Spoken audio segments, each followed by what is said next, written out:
पानांचं बंच सगळ्यांसमोर आपण या प्रशासनाला सुपूर्द करतो। त्यांनी याच्यावर चौकशी करावी, 2 दिवसाच्या आत त्याला घेऊन निलंबित करावं। अकोला एज्युकेशन प्रशासन राहुल, अकोला एज्युकेशन प्रशासन की छत्रपती संभाजी महाराज की जय श्रीराम, जय श्रीराम। या लंडनला एक शब्द आहे माझ्यावाला, आम्ही शंड नाहीये, इथं आलोय कशासाठी आलोय, हिंदू हा शंड नाहीये। हिंदूंचं रक्त बघायचं असेल तर या विषयात तुम्ही पडू नका। बदलापूर मध्ये झालेल्या घटनेविषयी जो तीव्रता दाखवली गेली ती तीव्रता आम्हाला इथं दाखवायला लावू नका। आणि राजकारण्यांना परत एक विषय आमच्यावाला, या राजकारण्यांच्याच तिथं संस्था आहे, त्या संस्थेवरती जे बसले लोक आहेत त्यांनी राजकारण न करता आता मैदानात यावं।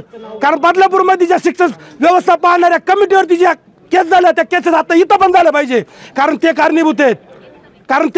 याचं कारण असं, त्यांनी त्यांचा वेळोवेळी पाहणी, त्यांचा अहवाल कुठे प्रशासनाला दिलेला नाही। हा शिक्षक कसा आहे, वर्तणूक कशी आहे, नाही तर यांचं बुक चेक करा।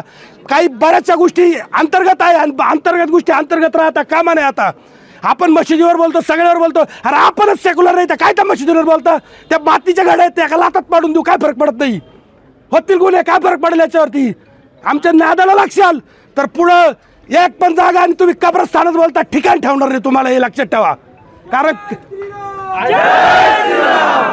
कारण कायम फक्त आणि कायम लव जिहाद सारख्या मॅटरवरती हिंदू संघटना उभ्या राहतात आणि त्यांच्यावरती गुन्हे होतात। आज याला बाहेर तुमच्या दम आहे तर बघू पुढे काय होतंय। जय श्रीराम, जय श्रीराम, गणेश भाई जय श्रीराम निर्णय घेऊन त्याचं डायरेक्ट निलंबन फिक्स करतील। जय